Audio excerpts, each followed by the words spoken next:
بسم الله الرحمن الرحیم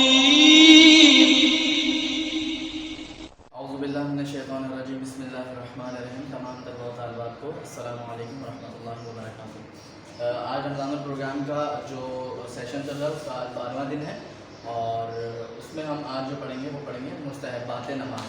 کل جو ہمارا 11واں دن تھا اس میں ہم نے مسائل نماز کے بارے میں جو بھی مسائل نماز تھے وہ ہم نے ڈسکس کیا تھا اور آج جو ہم پڑھیں گے وہ ہے مستحبات نماز. جو بھی نماز میں مستحب چیزیں ہیں, مستحب جو ارکان ہیں ان کے بارے میں ہم پڑھیں گے. کون کون سے ارکان نماز جو ہم پڑھتے ہیں واجب نماز اس میں کون کون سے ارکان مستحب ہیں.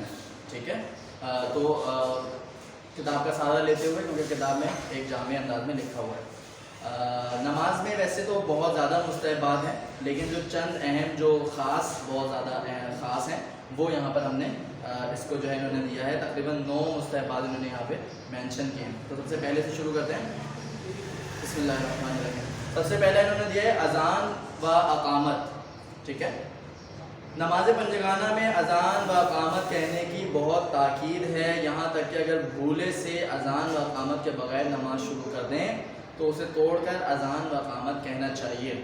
اگر نماز باجماعت کی مطلب جو نماز جو ہم پر فرض ہے واجب نماز اس میں یہ کہہ رہے ہیں کہ اگر آپ نے بھولے سے نماز اذان یا اقامت نہیں دی اور بھولے سے آپ مطلب یہ شروع کر دی تو آپ باقاعدہ کہہ رہے ہیں کہ نماز شروع کر دیں تو اسے توڑ کر اذان و اقامت کہنا چاہیے.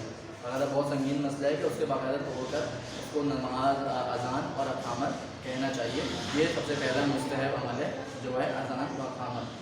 نمبر 2 دعائے قنوت.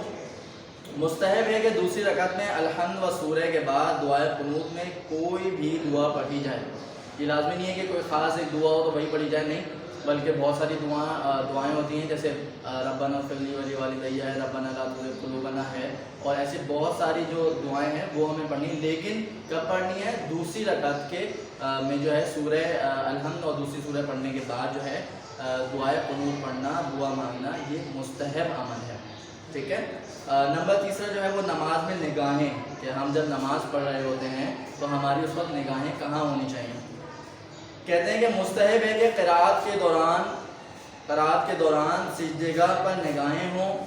جب ہم قرات کر رہے ہوں, جب ہم کھڑے قیام میں ہوتے ہیں, ہم جب سورہ اور اس کی دوسرے سورہ کی تلاوت کر رہے ہوتے ہیں تو ہماری مستحب ہے کہ نگاہیں سجدگاہ پر ہوں اور رکوع میں دونوں پیروں کے درمیان ہو. رکوع جب ہم کر رہے ہوتے ہیں تو جو دونوں پیروں کا جو درمیان ہوتا ہے اس میں جو ہے ہم وہ کریں. اور خواتین جب پڑھتی ہیں تو پاؤں ملا کے پڑھتی ہیں, تو مطلب کہنے کا ہے کہ پیروں پر نظر ہو. اور قنوت میں ہتھیلیوں پر اور تشہد و سلام میں زانوؤں پر ہوں. ہماری جو نگاہیں ہیں 4 دفعہ مطلب 4 جگہوں میں بتایا کہ جب ہم کھڑے ہوں, جب ہم سورہ وغیرہ پڑھیں تو ہماری نگاہیں کہاں ہوں؟ سجدگاہ پر. جب ہم رکوع میں ہوں تو ہماری نگاہیں پیروں میں ہوں, جو ہمارے انگوٹھے ہیں ان کے اوپر ہو, جو درمیان کا فرق ہے اس پہ. اور جب ہم قنوت میں پڑھ رہے ہوں تو ہماری نگاہیں ہاتھوں پر ہوں, جو ہمارے سامنے ہاتھ کھلے ہیں ان پر ہوں. اور جب ہم تشہد و سلام پڑھیں تو ہماری نگاہیں زانوؤں پر ہوں, جہاں ہمارے ہاتھ ہیں. ٹھیک ہے, یہ تھا نمبر 3 مستحب. نمبر 4 تکبیر. رکوع میں جانے سے پہلے, قنوت سے پہلے, سجدے میں جانے سے پہلے اور بعد میں 1 مرتبہ اور سلام کے بعد 3 مرتبہ تکبیر کہنا مستحب ہے. ایک ہوتا ہے تکبیرۃ الاحرام, جو سب سے پہلی تکبیر ہوتی ہے جب ہم نیت کے بعد جو ہے وہ تکبیر کہتے ہیں, وہ واجب ہے. اس کے علاوہ جتنی بھی تکبیریں ہیں وہ سب مستحب ہیں. ٹھیک ہے. نمبر 5 ذکر. رکوع سے سر اٹھا کر سمع اللہ لمن حمدہ, دونوں سجدوں کے درمیان بیٹھ کر استغفر اللہ ربی واتوب الیہ, اور سجدے کے بعد کھڑے ہوتے ہوئے بحول اللہ. تسبیحات 4 کے بعد استغفر اللہ پڑھنا بھی مستحب ہے. پڑھنا مستحب ہے. مستحب کون سا عمل ہوتا ہے کہ اگر ہم کریں تو ثواب اور نہ کریں تو کوئی گناہ نہیں ہے. ٹھیک ہے. یہ ہے ذکر کا, کہ جو بھی ہم ذکر یہ والے سارے پڑھتے ہیں, سمع اللہ لمن حمدہ, بحول اللہ اور استغفر اللہ, یہ سارے مستحب ہیں. اگر کبھی آپ سے چھوٹ بھی جائے تو اس میں کوئی ممانعت نہیں ہے. اچھا, 6 اس میں ہے قرات. سورہ الحمد کے بعد الحمدللہ اور سورہ اخلاص کے بعد کذالک اللہ ربی پڑھنا مستحب ہے. جو ہم سورہ الحمد کے بعد جو کرتے ہیں کہ الحمدللہ, اس کے بعد جو پڑھتے ہیں الحمدللہ اور سورہ اخلاص کے بعد کذالک اللہ ربی پڑھنا مستحب ہے. پہلی رکعت میں انا انزلنا اور دوسری رکعت میں سورہ اخلاص پڑھنا مستحب ہے. قرات کے دوران اس کے مفہوم کو ذہن میں رکھنا چاہیے تاکہ پوری توجہ نماز کی طرف رہے. اس میں سب سے اہم جو وہ یہ دیا ہے وہ یہی ہے کہ قرأت کے دوران اس کے مفہوم کو ذہن میں رکھنا چاہیے تاکہ پوری توجہ نماز کی طرف. مفہوم آپ کو کب پتہ چلے گا؟ جب آپ کو اس کا ترجمہ پتہ چلے گا. جو ہمارے آگے جو سلسلہ ہے اس میں ہمارے جو دنیات میں جو ہم نے شاید پڑھ چکے ہیں جو نماز با ترجمہ ہے اس میں یہی ہے. اسی وجہ سے ترجمہ ہے باقاعدہ کہ اگر ہم جو ذکر پڑھ رہے ہیں اس کا ہمیں ترجمہ معلوم ہوگا تو اس کا مفہوم پتہ ہوگا جس کی وجہ سے ہماری توجہ پوری نماز کی طرف. یہ تھا قرأت. نمبر 7 ہے سجدہ. سجدے میں ناک ایسی چیز پر رکھنا مستحب ہے جس پر سجدہ صحیح ہے. سب سے بہتر سجدے کا تربت امام حسین کی مٹی ہے جسے خاک شفا کہتے ہیں. جب ہم سجدہ کرتے ہیں تو بہت سے لوگوں کی ناک جو زمین سے لگ رہی ہوتی ہے وہ کارپیٹ ہوتا ہے, بہت ساری جگہوں پہ قالین ہوتا ہے, دری ہوتی ہے, تو اس پہ لگنا جو ہے وہ مستحب نہیں. لیکن اگر ایسی ہی چیز پہ اگر ہماری ناک لگ رہی ہے جس پر سجدہ کرنا صحیح ہے, مثلا سجدے کا ہی اگر ہم نے 2 رکھی تو اس پر جو ہے وہ ناک لگنا بھی مستحب ہے. نمبر 8 نماز با جماعت. نماز پنجگانہ کو جماعت سے پڑھنے کی بہت تاکید ہے اور اس کا ثواب ایک حدیث کے مطابق 40 سال کی نماز کے برابر ہے. لاپرواہی کرتے ہوئے نماز جماعت میں شریک نہ ہونا گناہ ہے. تاخیر سے مگر جماعت سے نماز پڑھنا اول وقت میں بغیر جماعت کی نماز پڑھنے سے بہتر ہے. کہنے کا مطلب ہے کہ اگر کوئی شخص تاخیر کر رہا ہے نماز میں اور وہ یہ کہتا ہے کہ میں جماعت سے نماز پڑھوں گا تو بہتر ہے اس سے کہ ایک شخص اگر اول وقت میں گھر پہ فرادہ پڑھ, اگر ایک شخص گھر میں فرادہ نماز پڑھ رہا ہے تو بہتر ہے کہ وہ تھوڑی دیر سے پڑھ لے لیکن جماعت کے ساتھ پڑھے تو اس کو زیادہ ثواب ہے.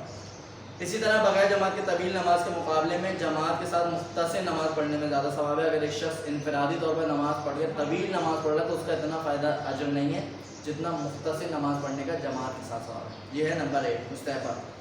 نمبر 9 مسجد میں نماز. گھر میں نماز پڑھنے سے بہتر ہے کہ مسجد میں نماز پڑھیں کیونکہ مسجد اللہ کا گھر اور انقلاب کا مرکز ہے.